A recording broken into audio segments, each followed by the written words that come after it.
আমি কিভাবে এত সুন্দর করে ফটো এডিট করি এটাই শেয়ার করব। কিভাবে এইরকম একটা লুক থেকে এরকম করে নিলাম তো এটাই শেয়ার করব। প্রথমে আমি স্ন্যাপশিটে চলে যাচ্ছি। আমার ফটো আমি এই অ্যাপ থেকে এডিট করে থাকি। তো টুলসে যাওয়ার পর লেন্স বারে চলে যাব। আমি মার্ক করে দেখিয়ে দিচ্ছি। এখানে চলে যাওয়ার পর এই গোল চিহ্নটা আসবে, এটা তোমাদের ফটোর মাঝখান বরাবর রাখতে হবে। তারপর কিন্তু ব্লার, ট্রানজেকশন, ভিগনেট এই সবগুলো অপশন একটু বাড়িয়ে দিচ্ছি।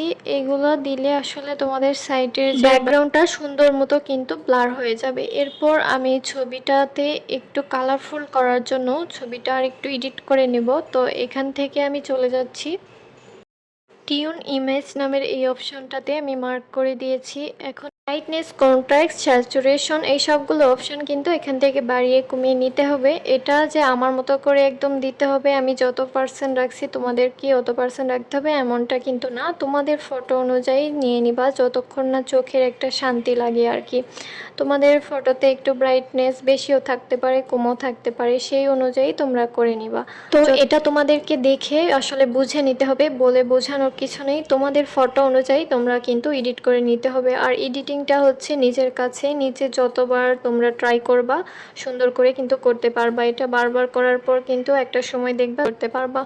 তো এরকম ইন্টারেস্টিং টিপস ভিডিও পেতে আমার পেজটি কিন্তু অবশ্যই ফলো দিয়ে রাখবে। আর মাঝে মাঝে কিন্তু টিপস ভিডিও তোমাদের সাথে শেয়ার করব। আমি কিভাবে এডিট করি সব কিছুই তোমাদের সাথে শেয়ার করব। তো ভিডিওটা ভালো লাগলে তোমাদের টাইমলাইনে শেয়ার করে রাখতে পারো। আজকের মতো এখানেই বিদায় নিচ্ছি। আল্লাহ হাফেজ।